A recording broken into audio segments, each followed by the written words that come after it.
Good morning, students. Today, I'm going to explain you in continuation to the chapter 2 of class 11th, biotechnology. We were doing cell organelles and we have done till peroxisomes. And afterwards, we have to start, we have also discussed cytoskeleton. So now we will be discussing the nucleus, the centrioles, which we have told yesterday that we will be doing the next topics. So after the glyoxysomes, after peroxisomes, cytoskeleton was discussed. This topic is, I'm sharing the screen with you. You will be able to see cytoskeleton. So we know that there are three kinds of fibers, proteinaceous network of fibers in cytoskeleton, microtubules 25 nanometer, and actin filament 6 nanometers, and intermediate filament 10 nanometers. And their function is mainly in the maintaining the cell, giving cell mechanical strength and maintaining its functional state, and is also present in the cilia and the flagella. That we also know, section of cilia showing the microtubule doublet. And flagella also has the same pattern, 9+2 arrangement. Both cilia and flagella has these patterns of arrangement of the microtubules. Cilia and flagella we will be studying. Singular cilium and flagella, singular flagellum are hair-like microscopic filamentous structures. Singular में cilium बोलते हैं और singular में flagellum भी बोलते हैं इसको, और ये दोनों ही hair like microscopic filamentous protoplasmic processes होती हैं, सीलिया हो फ्लैजिला हो. और both cilia and flagella are involve in cell motility, और दोनों सीलिया और फ्लैजिला सेल मोटिलिटी में इन्वॉल्व होते हैं, सेल इनसे मूव कर सकते हैं. Although the cilia and the flagella are morphologically and physiologically identical, but can be differentiated. सीलिया और फ्लैजिला को मॉर्फोलॉजिकली तो एक जैसे लगते हैं, बट उनको फिर भी हम क्या कर सकते हैं, डिफ्रेंशिएट कर सकते हैं, क्योंकि सीलिया साइज में बहुत छोटे होते हैं और फ्लैजिला साइज में बड़े होते हैं, तो वी कैन डिफ्रेंशिएट देम. तो यहाँ पर सीलिया आप देखेंगे पैरामीशियम के अंदर होते हैं, और फ्लैजिला आपने देखा है बैक्टीरिया के अंदर एक होता है, और हमारे ह्यूमन सेल में भी स्पर्म टेल फ्लैजिलेटेड होती है. तो फिजियोलॉजिकली आइडेंटिकल है क्योंकि उनको मूवमेंट करवाना है सेल का, बट डिफरेंस क्या है उनका साइज में, नंबर में, फंक्शन में. सीलिया स्मॉलर साइज होते हैं, present large number in ciliates, whereas flagella longer size में होते हैं, टिपिकली एक या दो फ्लैजिला होते हैं. बॉडी ऑफ पैरामीशियम, पैरामीशियम की बॉडी अगर हम देखें तो it's full of cilia, unicellular cilia सब जगह होते हैं उसके. एंड यूनिसेलुलर प्लाज्मोडियम है, उसका सीलिया बहुत सारे हैं उसके मेम्ब्रेन पे लगे हुए. कैसे बनाते हैं हम paramecium? When we draw paramecium we make ना स्लीपर लाइक स्ट्रक्चर, और स्लीपर लाइक स्ट्रक्चर बनाते हैं, शेप उसकी ऐसी होती है. एंड देन उसके अंदर हम बहुत सारे फ्लैजिला बनाते हैं, छोटे छोटे फ्लैजिला बनाते हैं, सॉरी फ्लैजिला नहीं, छोटे छोटे सीलिया बनाते हैं. सो पैरामीशियम है यूनिसेलुलर, बट उसके पूरी बॉडी के सरफेस में बहुत सारे क्या है, सीलिया हैं. सीलिया छोटे हेयर लाइक स्ट्रक्चर हैं. वहीं पर जब हम फ्लैजिला बनाते हैं, अगर हम स्पर्म के हेड का स्ट्रक्चर बनाएं, तो there is head, there is neck piece and there is long tail, तो दिस टेल इज फ्लैजिलेटेड. तो फ्लैजिला तो एक ही होते हैं नंबर में किसी भी सेल में, पर सीलिया बहुत सारे होते हैं. Cells are present in the upper respiratory tract of mammalian bear cilia to expel particulate matter.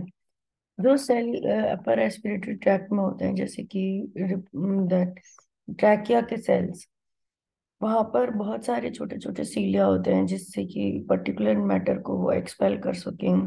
कुछ भी म्यूकस में जो भी अनवांटेड मटेरियल ट्रैप हुआ है वो बाहर की तरफ मूव कराया जा सके, इसलिए वहां पर बहुत सारे सीलिया होते हैं। और mammalian spermatozoa contain single flagellum. Mammalian spermatozoa में एक फ्लैजिलम होता है, while the uniform Chlamydomonas a green algae has two flagella. Chlamydomonas के अंदर दो फ्लैजिला होते हैं, तो ये हमें याद रखना है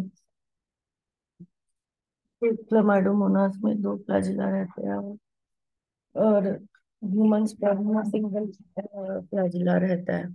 cilia and the flagella fibrillar. Cilia और फ्लैजिला दोनों फाइबर्स की तरह हैं और मेड अप ऑफ माइक्रोट्यूब्यूल, और ये दोनों ही माइक्रोट्यूब्यूल से बने हुए होते हैं। There fundamental structure is same. उनका फंडामेंटल स्ट्रक्चर दोनों है। Both arise from the centriole like structure. दोनों ही सेंट्रियोल जैसे स्ट्रक्चर से बनते हैं, निकलते हैं, अराइज होते हैं। An electron microscopic view shows that they are bounded by unit membrane। और इलेक्ट्रॉन माइक्रोस्कोप का व्यू दिखाता है कि ये एक सिंगल मेम्ब्रेन से कवर्ड होते हैं। थिकनेस जिसकी 90 एंगस्ट्रॉम की होती है, which is continuous with the plasma membrane. और ये थिकनेस प्लाज्मा मेम्ब्रेन से कंटिन्यूअस होती है। They have a core known as. उनकी जो कोर होती है वो एक्सोनीमी कहलाती है। They have a core known as axoneme in the matrix containing peripheral and the two central microtubules. उनके अंदर पेरिफेरल और टू सेंट्रल माइक्रोट्यूब्यूल भी होते हैं, बाहर 9 ट्यूब्यूल्स होते हैं। Such an arrangement is refer to as 9+2 arrays. ऐसे अरेंजमेंट को 9+2 एरे कहते हैं। Central fibrils are enclose by the sheath. Central fibrils हैं जो इनक्लोज होते हैं शीथ से 9+2 अरेंजमेंट में between cilia and the flagella. Flagella size क्या है फ्लैजिला का?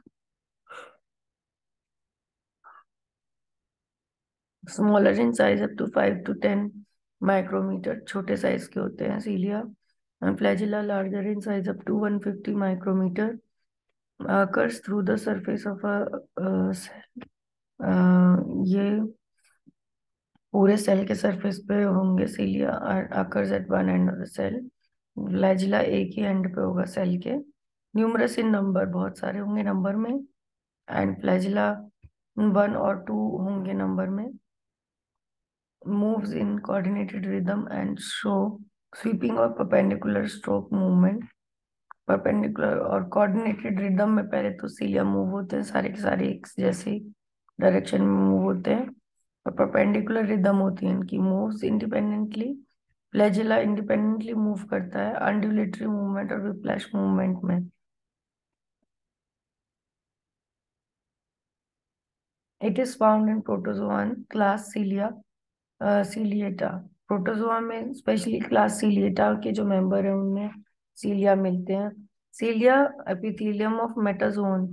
सीलिएटेड एपिथेलियम कभी कभी मेटाजोन्स का होता है। मेटाजोन जो ग्रुप ऑफ एनिमल है उनका एपिथेलियम सीलिएटेड होता है। लार्वा प्लेटिहेलमिन्थेस इनमें मिलेंगे। Ribbed worms, annelids, ribbed worms में, रिबन वर्म्स में मिलेंगे, एनिलिड्स में मिलेंगे, मोलस्क में मिलेंगे, काइनोडर्मिटा में मिलेंगे।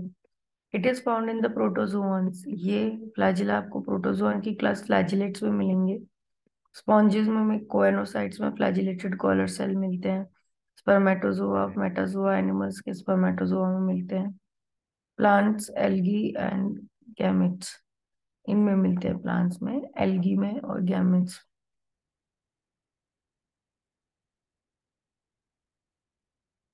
Centrioles and centrosome is the next topic. Centrosome is present in animal cell cytoplasm nucleus. It consists of two cylindrical centrioles। Centrosome animal cell में प्रेजेंट होता है, एनिमल सेल के साइटोप्लाज्म में, न्यूक्लियस के बिल्कुल पास। और इसके अंदर दो सिलेंड्रिकल सेंट्रियोल्स होते हैं जो एक दूसरे के परपेंडिकुलर रखे रहते हैं। ये हमने कल भी डिस्कस किया था और आज हम इसे डिटेल में पढ़ रहे हैं कि centrioles are the present in animal cell cytoplasm near the nucleus, and it consists of two cylindrical centrioles placed perpendicular to each other, embedded in amorphous, और एक दूसरे के परपेंडिकुलर होते हैं और एक जेल जैसे सब्सटेंस में रखे रहते हैं, amorphous substance में. Pericentriole material during cell division it duplicates in S phase. S phase में ये डबल भी होते हैं and to opposite direction during the M phase, और मूव हो जाते हैं अपोजिट डायरेक्शन में M phase के बाद. तो एस फेज में ये रेप्लिकेट करेंगे और जैसे ही एम फेज आएगा तो they will move towards opposite direction, opposite poles पे मूव कर जाएंगे. सेंट्रियोल दो सिलेंड्रिकल स्ट्रक्चर्स हैं composed of 9 triplets of microtubules of tubulin. Centrioles दो सिलेंड्रिकल स्ट्रक्चर हैं जिनके अंदर आउटर पेरिफेरी में 9 ट्यूब्यूल्स लगे रहते हैं ट्रिप्लेट्स में, माइक्रोट्यूब्यूल्स के, अरेंज अराउंड सेंट्रल कैविटी, बीच में एक कैविटी होती है. They act at centre of mitotic spindle assembly. किसके सेंटर की तरह काम करते हैं? माइटोटिक स्पिंडल असेंबली के सेंटर की तरह काम करते हैं, क्योंकि वहीं पर स्पिंडल अपैरेटस असेंबल होता है during the cell division. One triplet is at the horizontal axis, other triplet is at the y-axis. They are perpendicular to each other and they are surrounded by a semi-amorphous pericentriolar material, which is not shown here, पर एक jail जैसा substance इनके चारों तरफ होता है जिसे पेरिसेंट्रियोलर material कहते हैं. अब नाउ न्यूक्लियस, न्यूक्लियस का स्ट्रक्चर आ रहा है और न्यूक्लियस का एक्सप्लेनेशन हम लोग करेंगे. As compared to prokaryotes, eukaryotes have a well-defined nucleus. Prokaryotes के comparison में eukaryotes के पास well-defined nucleus होता है. And master controller activity, nucleus पूरे सेल की एक्टिविटी का कंट्रोलर होता है. Vast repository of genetic information, इसके पास जेनेटिक इंफॉर्मेशन की वास्ट डिपॉजिट होती है. Only separate genetic material from the cytoplasm, और इसका वर्क होता है कि ये सेपरेट करता है जेनेटिक मटेरियल को अपनी मेम्ब्रेन्स की वजह से साइटोप्लाज्म से. बट इतना ही नहीं करता ये और जीन एक्सप्रेशन भी करवाता है, यानी कि डीएनए से आरएनए बनवाना, आरएनए से प्रोटीन बनाना, तो ये भी इसका काम होता है. और ये एक्सक्लूसिवली यूकैरियोट्स में जीन रेगुलेशन, जीन एक्सप्रेशन ही करता है अलग अलग तरीकों से. Now coming to next line, the diagram of the nucleus. You can see that there are double membrane bound. Nucleus is a double membrane bound structure, जिसके अंदर आपको दो मेम्ब्रेन्स के अंदर पेरीन्यूक्लियर स्पेस भी दिख रहा है और पेरीमेम्ब्रेनल स्पेस भी दिख रहा है. और दो मेम्ब्रेन्स हैं, इसकी आउटर मेम्ब्रेन, इनर मेम्ब्रेन, और आप आउटर मेम्ब्रेन को देख पा रहे हो, इनर मेम्ब्रेन को देख पा रहे हो. आउटर मेम्ब्रेन के अंदर ये लाइन को आउटर मेम्ब्रेन बोला है और अंदर वाली लाइन को इनर मेम्ब्रेन, तो ये डबल हो गई.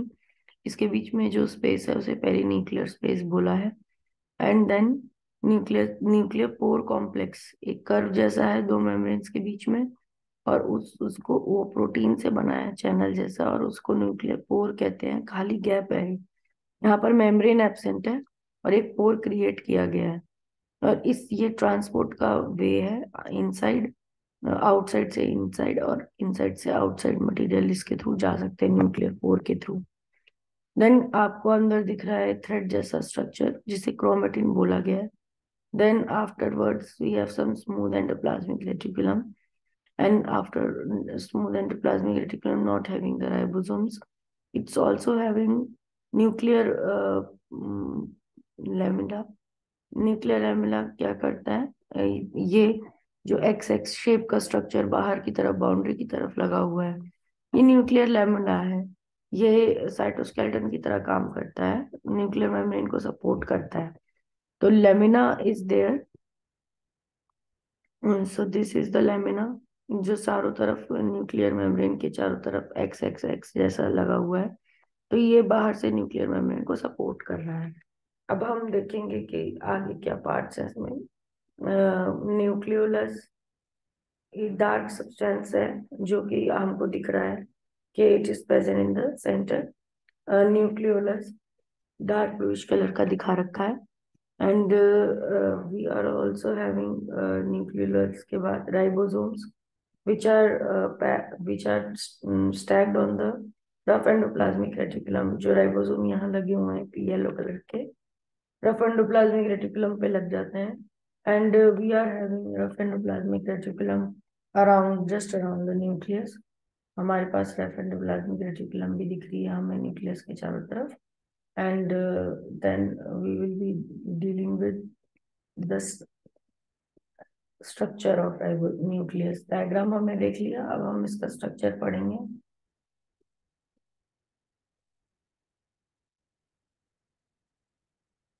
The nuclear envelope it is a dual membrane. Nuclear envelope एक डबल मेम्ब्रेन की डुअल मेम्ब्रेन है दैट प्रिवेंट इजी ट्रांसपोर्ट, जो इजी ट्रांसपोर्ट चीजों का न्यूक्लियस के अंदर से बाहर जेनेटिक मटेरियल का ट्रांसपोर्ट उसको सिलेक्टेड प्रोटीन के थ्रू रेगुलेट करवाती है। तो न्यूक्लियर एनवलप इस तरह की स्ट्रक्चर है। और जेनेटिक मटेरियल को, प्रोटीन्स को, रेगुलेटरी मॉलिक्यूल्स को ट्रांसपोर्ट का ट्रैफिक को कंट्रोल करना न्यूक्लियर मेम्ब्रेन का काम है। Nuclear envelope is a phospholipid bilayer. ये फॉस्फोलिपिड बाइलेयर से ही बनती है जो सिमिलर होती है प्लाज्मा मेम्ब्रेन के। परमिएबल है ये, ओनली स्मॉल हाइड्रोफोबिक मॉलिक्यूल्स इसके अंदर आ सकते हैं, यहाँ से बाहर जा सकते हैं।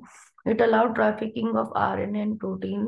आरएनए और प्रोटीन को भी ट्रांसपोर्ट करने में न्यूक्लियर मेम्ब्रेन का रोल है, क्योंकि बहुत सारे आरएनए आफ्टर ट्रांसक्रिप्शन बाहर ही आ जाते हैं सारे आरएनए, बिकॉज वहां पर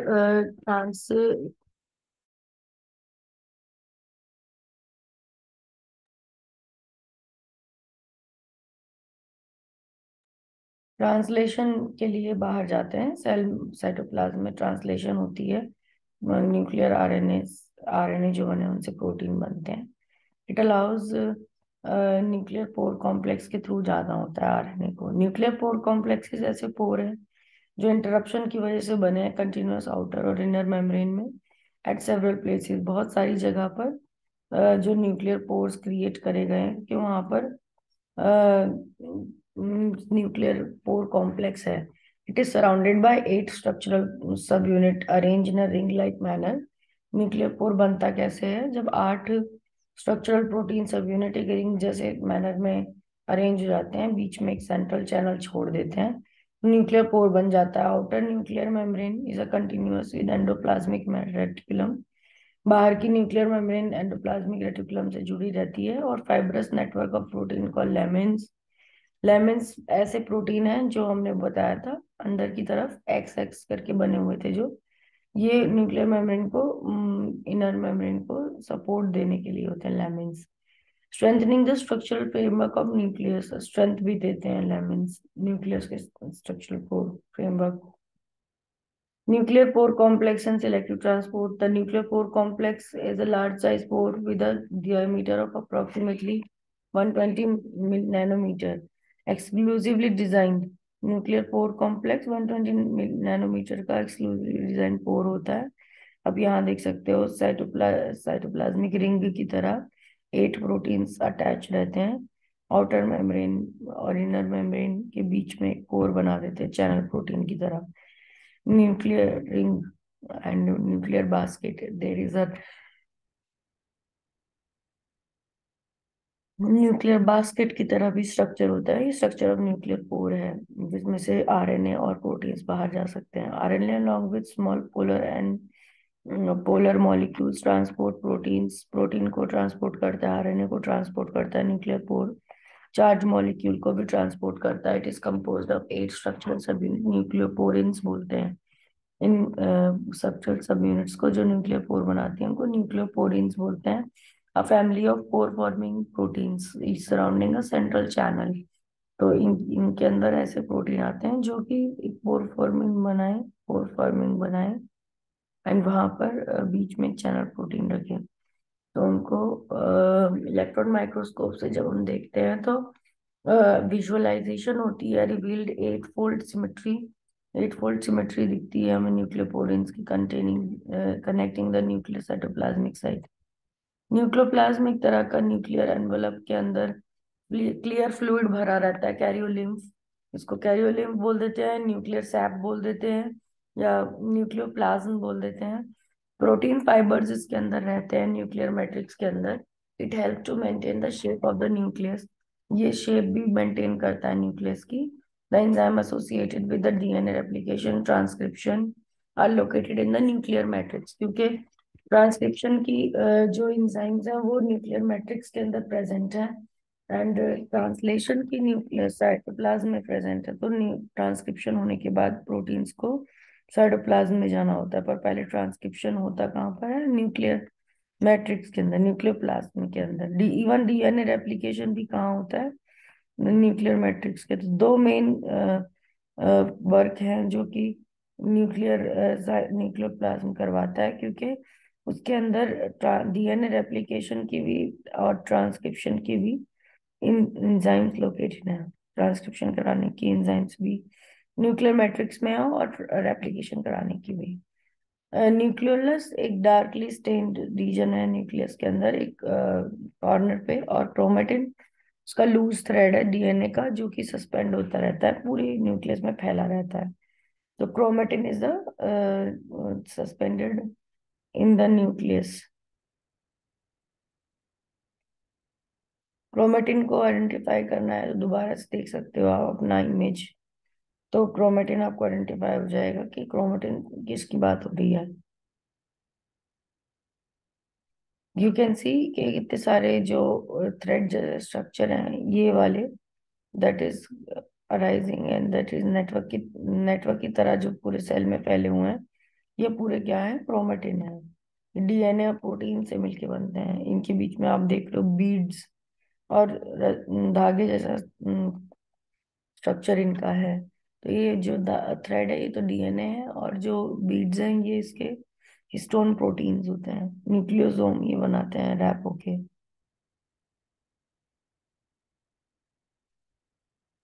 Nucleolus, like cells, nucleus also comprises a distinct set of organelles referred to as nuclear bodies, but they lack well-defined membrane. Cell की तरह न्यूक्लियस के अंदर भी एक ऑर्गेनली जैसा स्ट्रक्चर होता है, इसकी कोई मेम्ब्रेन नहीं होती, इसे न्यूक्लियर बॉडी बोलते हैं, but they lack well defined membrane. It help in compartmentalising nuclear process. कुछ न्यूक्लियस की प्रोसेस को ये अलग से रखता है अलग जगह पर। Nucleolus is one of the most distinct nuclear body. Nuclear body में सबसे आराम से दिखने वाला न्यूक्लियोलस होता है। Beside nucleolus, various other structure present are involved in many different activities, including transcriptional regulation, gene silencing, DNA repair, RNA transcription and processing, and many others. The chromosomal region occupied by nucleolus comprises a large number of RNA synthesizing genes. Therefore, it is known as nucleolar organization region, क्योंकि वहां पर बहुत सारी RNA synthesising gene होती हैं, तो उसे nuclear organisation reason भी बोलते हैं न्यूक्लियोलस को। क्रोमोसोम क्या होता है? थ्रेड जैसा माइक्रोस्कोपिक स्ट्रक्चर होता है जो डीएनए के कॉइलिंग से बनता है, जो प्रोटीन से भी पैक होता है, जिसके अंदर जेनेटिक मटेरियल होता है ऑर्गेनिज्म का। क्रोमोसोम यानी कि डिफाइन कर दिया इन्होंने क्रोमोसोम को। क्या क्या बताया क्रोमोसोम के बारे में? कि इसके अंदर जेनेटिक मटेरियल होता है ऑर्गेनिज्म का। क्रोमोसोम के अंदर कैटेगराइज कर सकते हैं ऑटोसोम्स और उनको एलोसोम्स में। एंड एलोसोम को सेक्स क्रोमोसोम भी बोलते हैं। क्रोमोसोम एक थ्रेड जैसा लाइक माइक्रोस्कोपिक स्ट्रक्चर है। Chromosome is a thread like microscopic structure which is a structure formed by the coiling of the DNA packed with the protein containing all the genetic material। इसके अंदर सारे genetic material होते हैं। Chromosomes can be categorized into two types, autosomes and allosomes. Sex chromosomes, certain genetic traits are linked to the person's sex are passed through the sex chromosomes. The autosomes contain the rest of the heredity material. And sex chromosomes तो sex chromosomes तो allosomes भी कहलाते हैं, और autosomes normal body chromosomes होते हैं। The autosomes rest of the genetic heredity material. Cells in the human being have 23 pairs of chromosomes, 22 paired autosomes होते हैं, and one pair of sex chromosomes.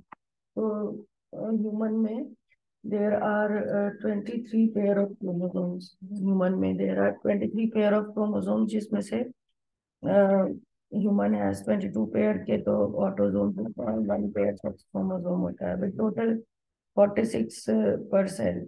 और टेबल में दिखा रखे क्रोमोसोम्स। और किसने क्रोमोसोम को डिफाइन किया था? Theophilus painter, an American zoologist, first declared chromosome 24 pair और 48 इन 1923 on the basis of a micro on the basis of microscopic study, whereas was corrected by जो हिंतिजो, इंडोनेशिया के जो हिंतिजो ने, जो बॉर्न अमेरिकन साइटोजेनेसिस थे, 1957 में डिक्लेयर किया। Total number 46।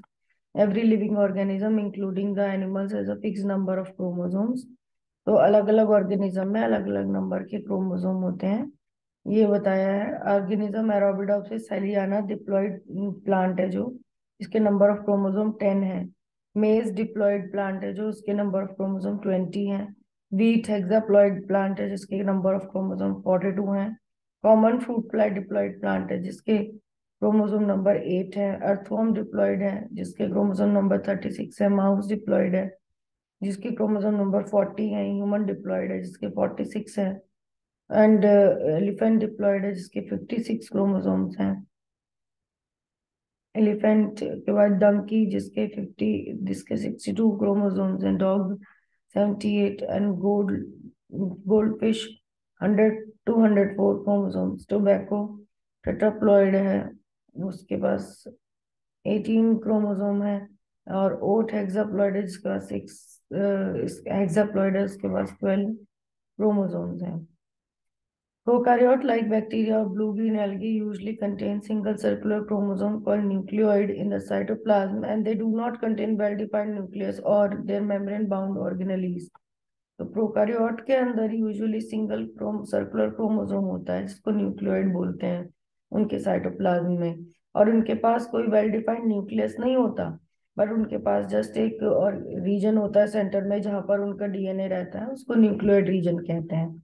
तो उस न्यूक्लियोइड रीजन में प्रोकारियोट के पास, जब प्रोकारियोट के एग्जाम्पल क्या है, बैक्टीरिया, ब्लू ग्रीन एल्गी, इनके पास सिर्फ एक ही क्रोमोसोम होता है, सिंगल सर्कुलर क्रोमोसोम, जो न्यूक्लियोइड रीजन में रहता है। और साइटोप्लाज्म जो है वो उसके अंदर वेल डिफाइंड न्यूक्लियस नहीं होता, और ना ही दूसरे ऑर्गेनेली होते, जैसे अभी हमने यहाँ पे पढ़े पूरे लेक्चर्स में कि माइटोकॉन्ड्रिया, क्लोरोप्लास्ट और गोल्जी बॉडीज, ये सब ऑर्गेनेली होती हैं। तो ये ऑर्गेनेली किसमें नहीं होती? प्रोकारियोट्स में नहीं होती। उनके अंदर ना ही तो उनके अंदर ना ही तो न्यूक्लियस रहेगा, सिंगल सर्कुलर क्रोमोसोम बस न्यूक्लियोइड रीजन में रहेंगे उनके।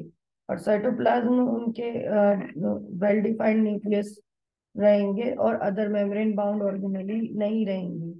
वेल डिफाइंड न्यूक्लियस भी नहीं रहेगा साइटोप्लाज्म में, do not contain well defined nucleus prokaryotes. And even they do not have membrane bound organelle, ना ही उनके पास मेम्ब्रेन बाउंड ऑर्गेनेली होंगी। However, in some prokaryote there में be more than one chromosome, एक chromosome से ज्यादा होंगी।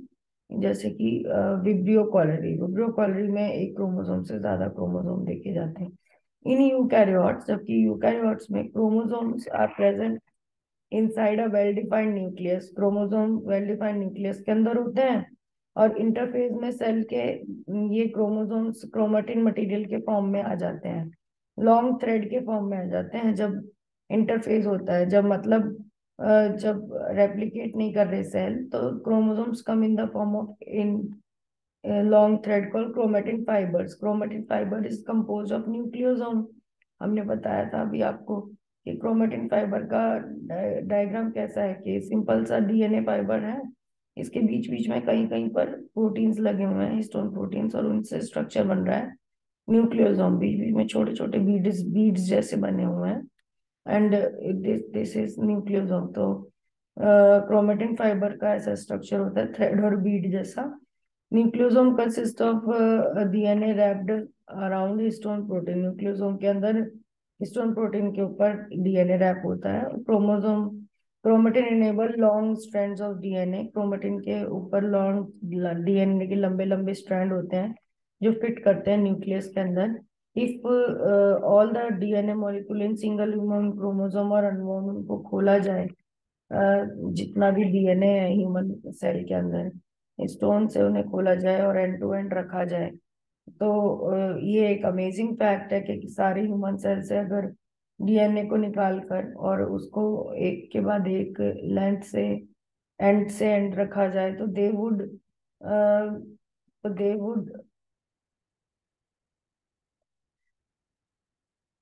condense further to form microscopically visible long and slender chromosome।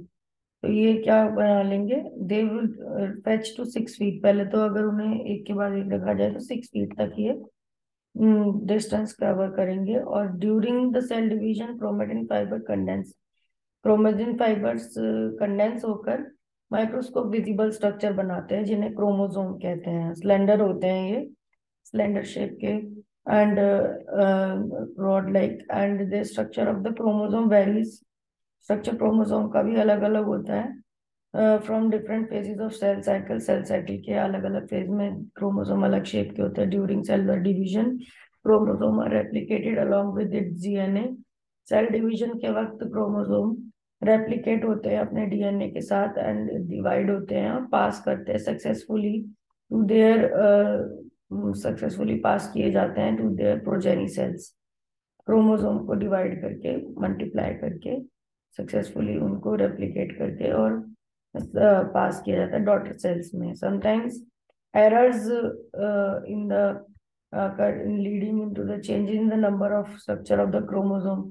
कुछ अगर एरर हो जाए, जेनेटिक एरर्स, तो क्रोमोसोम के स्ट्रक्चर और नंबर में अगर चेंज आ जाता है, तो इसकी वजह से क्या होता है, नए सेल्स में कुछ सीरियस प्रॉब्लम हो जाती है। यानी ये चैप्टर की समरी है कि मिलियन ऑफ टास्क हमारी बॉडी में पॉसिबल हो सकते हैं, क्योंकि हमारे पास सेल्स हैं। सेल दो तरह के होते हैं, प्रोकारियोटिक, यूकारियोटिक। न्यूक्लियोइड होता है जिसमें न्यूक्लियस नहीं होता, वो प्रोकारियोटिक। जिनमें न्यूक्लियस होता है वो eukaryotic. Prokaryotic eukaryotic cell surround होते हैं प्लाज्मा मेम्ब्रेन से। प्लाज्मा मेम्ब्रेन ज्यादातर फॉस्फोलिपिड की बनती है। सिलेक्टिवली परमिएबल मेम्ब्रेन होती है, जो ट्रांसपोर्ट ऑफ मॉलिक्यूल्स को into and out of the cell करवाती है। Beside plasma membrane cells bacteria के, एल्गी, फंगी के, सम हायर प्लांट्स के रिजिड सेल वॉल भी उनके अंदर होती है। Eukaryotic cell has two major component, nucleus and cytoplasm. Nucleus is composed of nuclear envelope, which has nuclear pores, and nuclear envelope encloses nucleoplasm. Nucleolus is genetic material in the form of chromatin. And nucleolus help in RNA synthesis. A pair of centriole form spindle apparatus during cell division in the animal cell. Centrosome and centrioles are form the basal body of the cilia and the flagella, which facilitate locomotion. Endomembrane system में हमारे पास endoplasmic reticulum आती है, Golgi apparatus, lysosomes और vacuoles आते हैं। ये are constitute by the tubules called cisternae. It is of two types, rough ribosome and smooth without ribosome. Ribosomes are non-membranous structures involved in protein synthesis. Ribosomes may be present freely in the cytoplasm or in the bound state on the rough ER. The function of ER is to help in the synthesis and transport of protein and lipid like protein and glycogen. Golgi apparatus is a membranous organelle composed of the flattened sacs. It performs the function of transport of the substances from one part of the cells to another. Lysosomes are the single membrane structure हैं, जिनके अंदर enzymes हैं digestion कराने के लिए। All types of micromolecule उसमें जाकर digest हो जाते हैं। और vacuoles membrane bound organelle that function in storage and structural support and recycling of the cell की रिसाइकलिंग में वैक्यूल्स हेल्प करते हैं, और स्टोरेज में भी। Peroxisome microbody take part in oxidation. Peroxisome microbodies oxidation करवाती हैं। And glycosome peroxisome fat metabolism में इन्वॉल्व होती है। Mitochondria bound by two membranes, it is inner membrane as in folding called cristae.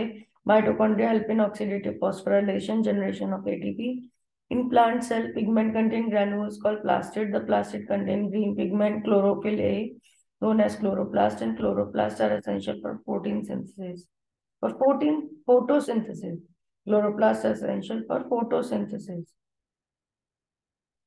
So this was the summary. There are few questions which are given. You can have a look on the questions. These are simple questions. Fluid mosaic model किसने दिया था? Singer Nicolson ने। Ribosomes किस किस के बने होते हैं? आरएनए और प्रोटीन्स के। बी, क्रोनोप्लास्ट किसकी मेम्ब्रेन है? Membrane covering the vacuoles. Describe the various mechanism of transport through the plasma membrane, the help of diagram.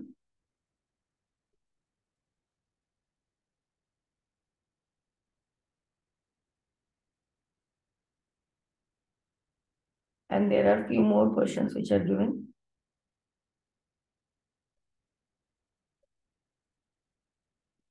So when you will be able to do this chapter and you will be understanding the chapter, then you can be able to do cell is the structural function life से justify कर सकते हो, with example distinguish भी कर सकते हो, सीलिया flagella में दिया भी हुआ है चैप्टर में।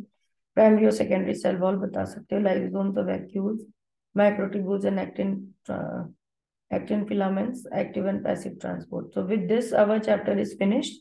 Today we have discussed the nucleus, the chromosomes, and the types of chromosome, autosomes, allosomes, and we have also discussed the structure of nucleolus, structure of centrioles, and having the centrosome. We also have discussed about the total chromosomes present in the human, and they are 46. And Theophilus फेंटर an American zoologist ने सबसे पहले बताया, और then जियो हिंतीजो ने बताया कि हमारे अंदर 1956 में कि 46 क्रोमोसोम हमारे अंदर होते हैं। न्यूक्लियस, न्यूक्लियोपोर कॉम्प्लेक्स, न्यूक्लियोप्लाज्म, इनके बारे में हमने देखा कि किस तरह से हमारे न्यूक्लियस में न्यूक्लियोपोर कॉम्प्लेक्स होता है जो कि ट्रांसपोर्ट के लिए जरूरी है, हमारे सेल्स में सब्सटेंसेस को ट्रांसपोर्ट के लिए जरूरी होता है। So with this, I would like to end my session here.